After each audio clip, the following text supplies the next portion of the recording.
ये जो हमें दुख मिलते हैं ना, ये पाप के कारण मिलते हैं। लोग मारे घूम रहे हैं, दुख मिटाने के लिए सोचते हैं कोई जादू कर दे, कोई टोना कर दे, कोई जंतुर बांध दे, कोई आशीर्वाद दे दे। अरे काहे को पागल हो? यदि तुम अच्छे आचरण करते हो, भगवान नाम जप करते हो, सद धर्म से चलते हो, तो तुम्हें किसी से आशीर्वाद मांगने की जरूरत नहीं। बात मान लीजिए, प्रार्थना मान लीजिए। दिखावे में लाखों लोग अपने जीवन को नष्ट करने के लिए तैयार हैं। ये माया का ही तो दिखावा है जिसमें जन्म के जन्म हमारे नष्ट होते जा रहे हैं। सत्य मार्ग को क्यों नहीं पकड़ते हो? किसी के आशीर्वाद की जरूरत नहीं आपको आनंद प्राप्ति के लिए। आप आनंद के बच्चा हो, आनंद स्वरूप हो। जिनसे आशीर्वाद मांगते हो उनके अंदर जो आत्म तत्व बैठा है वो तुम्हारे अंदर बैठा है। वही संपूर्ण आनंद लिए तुम्हारे अंदर बैठा है। तुम्हें किसी से गिगियाने की जरूरत नहीं। बस तुम अपने स्वरूप को नहीं पहचान पा रहे हो, अपनी शक्ति को जागृत नहीं कर पा रहे हो, इसलिए तुम दौड़े घूम रहे हो। भागने की जरूरत नहीं है। सत्संग सुनो, उसे अपने आचरण में उतारो।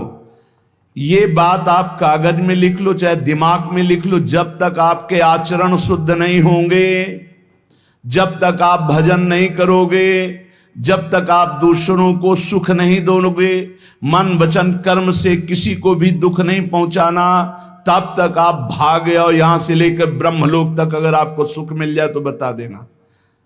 आ ब्रह्म भुवनान लोकान पुनरावर्तिनो, अर्जुन यहां सुख मिलने वाला है। आ ब्रह्म स्तंभ पर्यंतम सर्वम मायामयम जगत, यहां सुख मिलने वाला है। अगर सुख सिंधु भगवान का भजन नहीं करेंगे, बैठ के अपने घर में बैठकर आधा घंटा भजन नहीं करेंगे, मारे घूम रहे हैं, सोच रहे हैं ये भगवान का अवतार है, हमारा कल्याण हो जाएगा।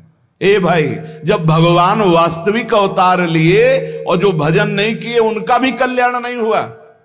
भगवान के अवतार के समय हम भी रहे होंगे कहीं ना कहीं, किसी जीव जंतु के कल्याण हुआ क्या? अब भजन करोगे तो कल्याण हो जाएगा। हमारी बात मान लो। बार बार आपको कभी कड़वे शब्दों में, कभी मीठे शब्दों में बताते हैं, ए भाई बचपन से भगवान के मार्ग में लगे हुए हैं, हमको अपना कर्म भोगना पड़ रहा है। जो शरीर रचना के समय रचा गया था वो सुखद या दुखद कर्म भोगना पड़ा। तो रामकृष्ण परमहंस जी के कैंसर था, भाई जी हनुमान प्रसाद पोद्दार जी के उदर में कैंसर था, बड़े बड़े महापुरुषों को भोगना पड़ा। तो प्रारब्ध को भोग लो। ये भोगने की सामर्थ्य नाम जप से आ जाएगी, और नाम जप करके जन्म मरण के चक्र से मुक्त हो जाओ। मान लो मेरी बात। क्या वृंदावन की परम पावन रज से बढ़कर त्रिभुवन में कोई रज है? इस रज में बैठकर तुम्हें आनंद नहीं मिल रहा तो कहां मिलेगा तुम्हें? क्या भगवान नाम से बढ़कर कोई अमोघ शक्ति है जो भगवान को अधीन कर सके? सुमिर पवन सुत पावन नामो, अपने बस कर राखे रामो। लेकिन समझ में नहीं आता। ये जीव सोचता है कोई तपस्वी, कोई सिद्ध से हमारे दुख दूर हो जाएं। नहीं, भगवान के वचन सुन लीजिए। दैवी हेषा गुणमयी मम माया दुरत्तया, मामेव ये प्रपद्यन्ते माया में ताम तरंतिते। ये गुणमयी माया को पार करना बहुत कठिन है। एकमात्र उपाय है, मेरी शरण में आ जाओ। हरि शरणम श्री कृष्ण शरणम मम। जब तक प्रभु की शरण में नहीं तब तक माया मुक्त। पर समझ में नहीं आता। लोगों को ऐसा लगता है मैं जाऊंगा, आशीर्वाद मिलेगा, मैं सिद्ध हो जाऊंगा, सब दुख नष्ट हो जाएंगे। आप समझो, हमारी प्रार्थना को समझो। हम अंदर से पीड़ित होकर बोल रहे हैं, आप लोग समझते नहीं हो। भगवान का भजन किए बिना कहीं भी भाग के चले जाओ, आपको शांति नहीं मिलेगी प्यारे। और घर में बैठकर यदि भजन करोगे तो घर तीर्थ हो जाएगा, घर में भगवान पधारेंगे, आप आनंदित हो जाओगे। संत संग का फल होता है भागना, मिट जाना।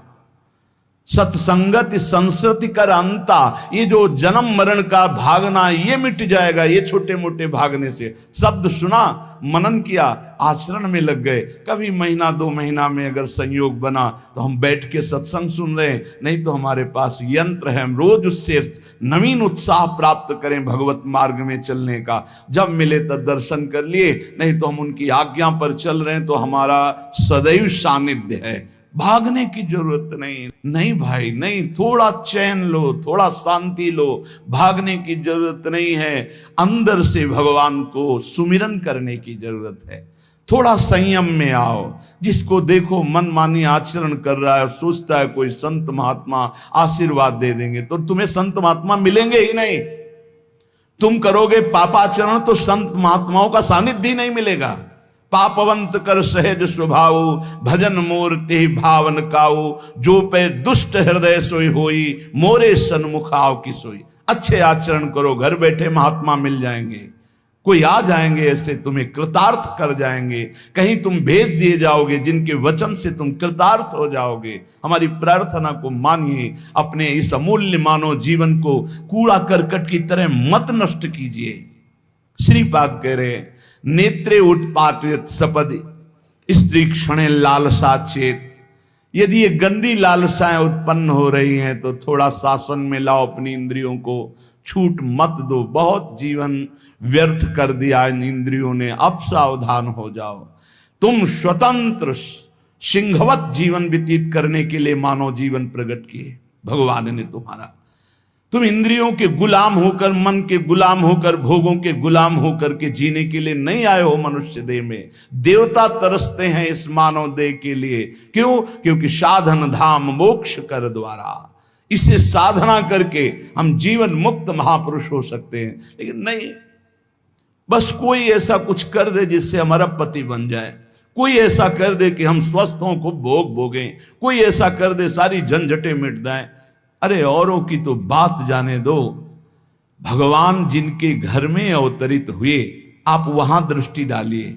इतने बड़े भजनानंदी महात्मा वसुदेव और देवकी कंस कारागार में बंद किए हुए, भगवान पधार रहे हैं हथकड़ी बेड़ियों से जकड़े हुए। आप विचार कीजिए, भगवान की सिवा तुम्हें कोई बंधन मुक्त नहीं कर सकता। और सब तरंगे हैं, भगवान भगवान है, हमारी बात को समझ लो। भगवान भगवान है, भगवान के भाव में डूब करके सब भगवत स्वरूप हैं। तरंग में वायु विकार है, वायु विकार हटा तो समुद्र ही है। पर इतना भेद है कि समुद्र करोड़ों अनंत तरंगे प्रकट कर सकता है, लेकिन एक तरंग समुद्र नहीं प्रकट कर सकती। ऐसे ही जितने महापुरुष हैं, जितने सिद्ध महापुरुष हुए, भक्त हो चाहे ज्ञानी हो चाहे योगी हो, वो माया विकार को नष्ट करके ब्रह्म रूप में लीन हो गए, तो ब्रह्म स्वरूप वो भी हो गए। ब्रह्मविद ब्रह्म ही भवति। लेकिन ब्रह्म तो ब्रह्म है, जिसने एक संकल्प मात्र से अनंत सृष्टि का सृजन कर दिया, उसकी समानता करने वाला त्रिभुवन में कोई नहीं। तो उन्हीं भगवान की, चाहे निराकार मानो, साकार मानो, सगुण मानो, निर्गुण मानो, उन्हीं भगवान की शरण में जाने के लिए सब संत महात्मा, और जो भगवान की शरण से अलग करके अपने को भगवान माने, तो हमें लगता है फिर बचना चाहिए ऐसे भगवानों से, जो अपने वचन से, अपने आचरण से, अपनी हृदय की भावनाओं से जीवों के माया जनित आकर्षण को नष्ट करके श्री भगवान से प्रीति करावे। उसे संत कहते हैं, उसे ब्रह्मर्षि कहते हैं, उसे महात्मा कहते हैं, उसे भक्त कहते हैं। शास्त्र उठा के देख लो, ब्रह्म स्वरूप हो गए हैं। दूसरों ने अनुभव किया कि साक्षात ब्रह्म है, लेकिन वो जब बोले तो अपने को ब्रह्म नहीं बोले। गोस्वामी तुलसीदास जी साक्षात भगवान के स्वरूप हो चुके।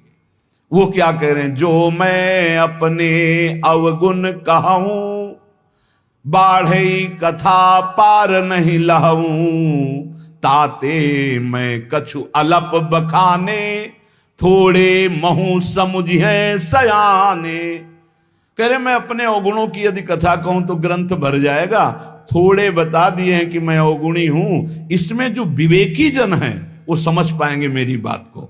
क्या समझ पाएंगे? कि भगवान की शरण में जाने से जीव भगवत स्वरूप हो जाता है। गोस्वामी जी भगवत स्वरूप है, सामने भगवान बैठे हुए सबरी माता का स्तवन कर रहे हैं नवधा भक्ति के द्वारा। और सबरी जी ऐसा कह रहे, अधम ते अधम, अधम अति नारी, तिन मां मैं मति मंद अघारी। ये है महापुरुष, भगवान के चरणारविंद की नाम की लीला कथा की वृत्ति हृदय में जिनके संग से जागृत हो, वही सत्संग है। हम लोग बड़े बावरे हैं, अरे तरंग कभी समुद्र प्रकट कर सकती है? 7 तरंगे हैं, वायु विकार हटा समुद्र हो गई, मुझे कोई इस पे संशय नहीं। बूंद अलग है तो बूंद है, और समुद्र में गिर गई तो समुद्र है, लेकिन बूंद समुद्र नहीं प्रकट कर सकती। ऐसी करोड़ों अनंत बूंदे समुद्र से, लहरों से ऐसे उठती रहती है। उनका नाम भगवान है, जिनसे अनंत महात्मा, अनंत ब्रह्म ऋषि, अनंत ब्रह्मांड सृजन, उन भगवान की शरण में जाने से इस माया से मुक्ति होती है। साहब समझ नहीं पा रहे। अरे जिनका नाम जप कर, जिनका चिंतन करके, जिनके आश्रय से जीव ब्रह्ममय हो जाता है, भगवत स्वरूप हो जाता है, वही तुम्हें करना है। यही सत्संग से प्राप्त होता है। अगर ये ना प्राप्त हो तो सत्संग नहीं है, वो कहीं ना कहीं घुमा करके हमको भटकाया जा रहा है।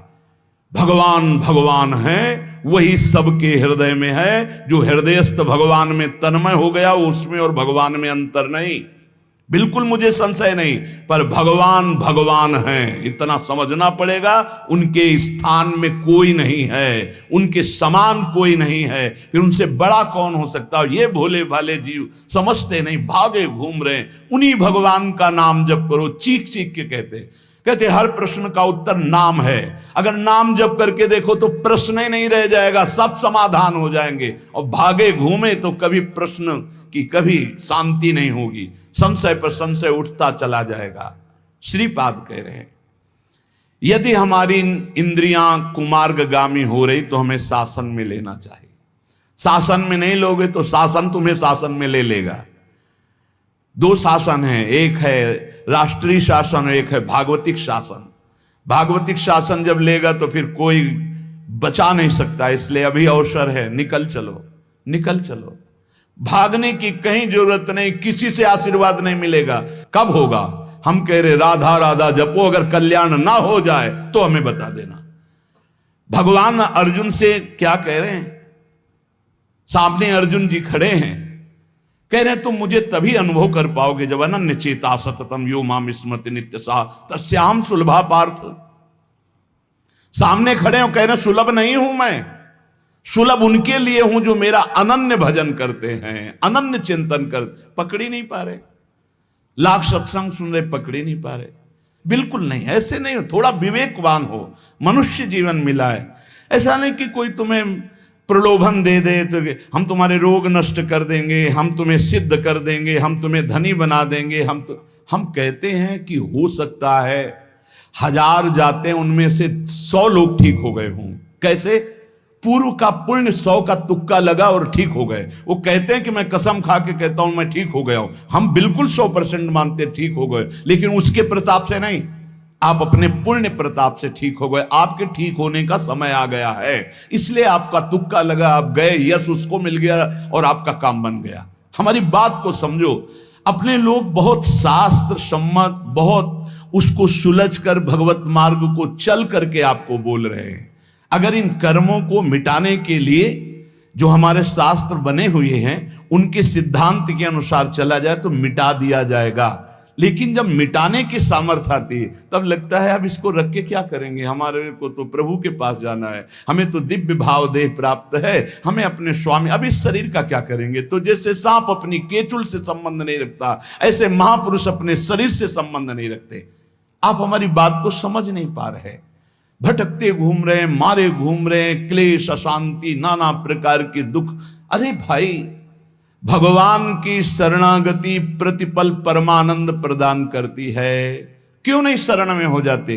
क्या तुम्हारा पांच भौतिक देह नहीं? क्या हमारा पांच भौतिक देह नहीं? क्या तुम भगवान के अंश नहीं? क्या हम भगवान के अंश नहीं? अंतर क्या है? तुम संसार का चिंतन करते हो, भगवान का चिंतन करते हैं, तो क्या तुम भगवान का चिंतन करके नहीं बन सकते महापुरुष? क्या तुम स्वयं ऐसी शक्तियों को जागृत नहीं कर सकते? तुम सो रहे हो, जागो, भागने की जरूरत नहीं। ये जो गलत इंद्रियां जा रही, इन इंद्रियों को रोकिए, भगवान की तरफ लगाइए। नहीं लगाओगे तो कहीं भाग के चले जाओ, धोखा ही मिलेगा, तुम्हें शांति नहीं मिल सकती, तुम्हें विश्राम नहीं मिल सकता, तुम सुखी नहीं हो सकते। इन बातों को लिख लो और पूरे विश्व में घूम के चले आओ, चाहे जहां चले जाओ, कुछ नहीं होने वाला।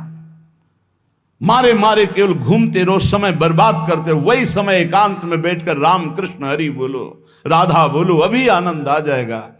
हम ये नहीं कहते कि तुम करोड़पति बन जाओगे, तुम्हारे सारे काम बन जाएंगे, लेकिन हम ये कहते हैं कि तुम्हारा हृदय शांत हो जाएगा, तुम्हारा भागम भाग मिट जाएगा, तुम एक गंभीर हो जाओगे, धैर्यवान हो जाओगे, तुम लड़ना सीख जाओगे दुखों से, तुम सुखों से भूल करके पापाचरण कर बैठे हो, दुखों में इतना तुम हो जाते हो कि अपने जीवन को भी नष्ट करने की सोच। ये सब भगवत विमुख जीव का लक्षण है। भगवत सन्मुख होने पर सुखों में दूसरों को बांटा जाता है और दुख में सहकर भगवान के नाम का स्मरण करते हुए उस दुख के समय को काटा जाता है। समझते नहीं। यदि तुम्हें वृंदावन में रह के पराई स्त्री के भोगने की इच्छा जागृत हो गई है, पराई स्त्री की तरफ काम दृष्टि से देखने की, आप पराये पुरुष शरीर की तरफ, तो कह रहे हैं कि अच्छा है, इससे अपने नेत्रों में पट्टी चढ़ा लो, मत देखो, ये नष्ट कर देंगे नेत्र तुम्हें। तो बाहर से कपड़े की पट्टी चढ़ाने की जरूरत नहीं है, नासाग्र दृष्टि रखो, इनको शासन में रखो। श्रीपाद करें नेत्रे उत्पाटयति सपदि, जहां साधक असावधान होता है वहां पश्चाताप उसको होता है, जलन होती है और उसके परमार्थ में विघ्न आ जाता है। इसलिए ब्रह्मा जी ने ऐसी रचना की है कि स्त्री को पुरुष शरीर में आकर्षण, पुरुष को स्त्री शरीर में आकर्षण या भोग बुद्धि से देखना, अपने को इसी को सुधारना है। अगर इसी को सुधार लिया तो परमार्थ पुष्ट हो जाएगा। यदि आपको ज्ञान नहीं रहा हो, आपसे ऐसे पाप बन गए हैं, गुरु पत्नी गामी सबसे महापापों में पहले आता है, फिर आता है जो ब्रह्म ऋषिजन हैं उनकी भार्या, फिर आता है मद्यपान, मदिरापान करना, फिर स्वर्ण की चोरी करना, और जो ऐसे पुरुषों का संगी है वो महापापी, गौ हत्या करना महापाप। ऐसे जो महापापी जन हैं, पाप हो चुके हैं उनसे, अब वो विचार करें कि मेरा कल्याण कैसे हो सकता है, मैं तो महापापी हूं। तो श्रीपाद करें हर जीव को अंतिम सांस तक भगवत प्राप्ति का मार्ग खुला है। बहुत बड़ी बात है, बहुत बड़ी बात है। आज तक भोगना पड़ रहा है गुरु पत्नी गामी का कलंक चंद्रमा जी को, आज तक। ये बड़े बड़े महत पाप हैं जो लोग नहीं समझते हैं। ये बात समझ लें, पर स्त्री गमन, मदिरापान, द्वित कीड़ा, स्वर्ण चोरी, गुरुपत्नी गामी, ब्रह्म ऋषियों की तरफ जो उनकी भार्या है उनकी तरफ ये काम भाव से देखना, गौ हत्या, ये महत पाप हैं। ये पाप नष्ट कर देते। भ्रूण हत्या, ये सब महत पाप है। अगर ये पाप बन गए हैं जाने अनजाने में जीवन में, और अब हमने सत्संग सुना तो अब हमें प्रायश्चित हो रहा है कि मेरा कल्याण कैसे हो सकता है। तो श्रीपाद कह रहे, एक बार हृदय से जलन पैदा करो कि मेरे से बहुत गलती हो गई और श्रीधाम वृंदावन आ जाओ।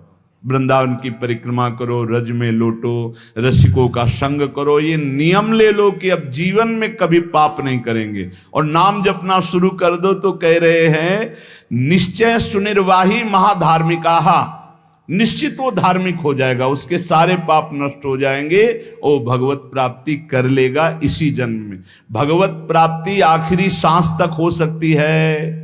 आखिरी सांस में बोला राधा राम कृष्ण हरि, बिल्कुल भगवत प्राप्ति हो जाएगी। विश्वास कर लो इस बात पे। इसलिए कोई भी कभी निराश न हो कि मुझे भगवत प्राप्ति नहीं हो सकती, मेरा कल्याण नहीं हो सकता। इस श्लोक में श्रीपाद ने बताया यदि ऐसे महापाप किए हुए हो तो श्रीधाम वृंदावन आ जाओ।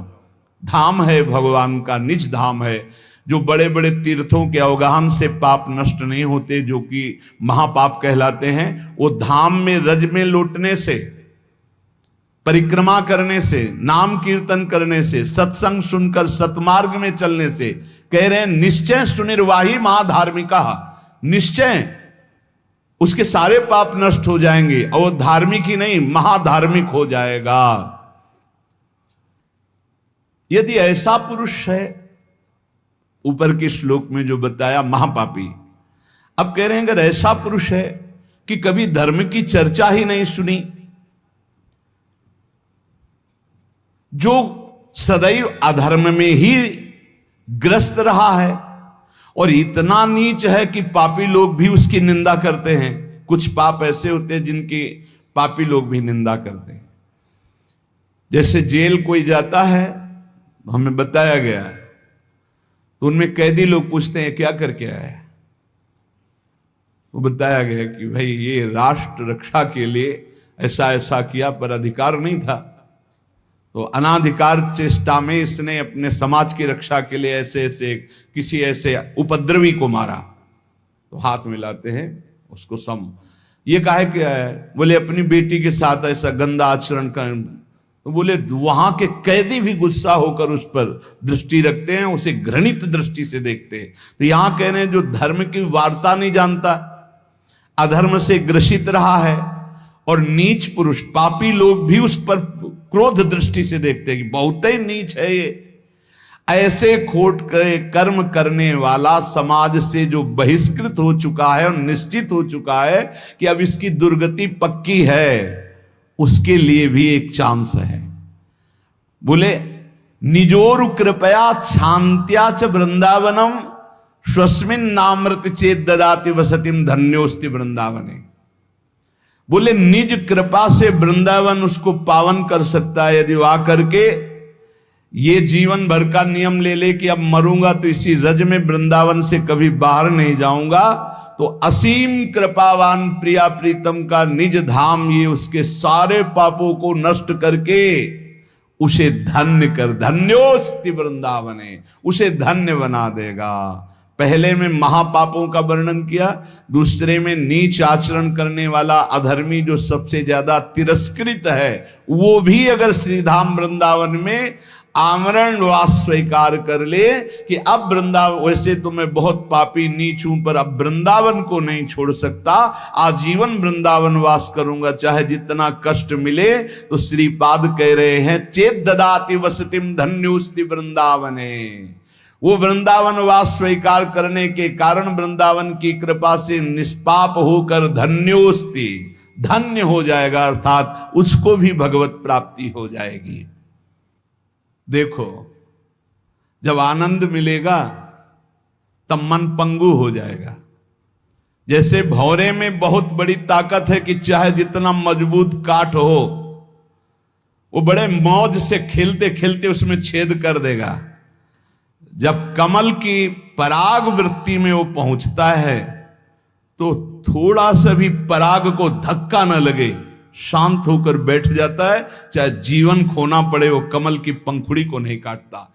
ऐसे उदाहरण दे रहे, ऐसे ही तुम्हारा मन तब तक उद्दंडता करता रहेगा जब तक भगवत सुख नहीं मिलेगा, और जिस दिन इसे आनंद मिला भगवद आनंद, ये बैठ जाएगा, इसका अस्तित्व खत्म हो जाएगा, ये बैठ जाए। निज सुख बिन मन होई कि थीरा, बिना आत्मानंद का अनुभव मिले मन स्थिर नहीं होगा, शांत नहीं होगा, विश्राम नहीं पाएगा।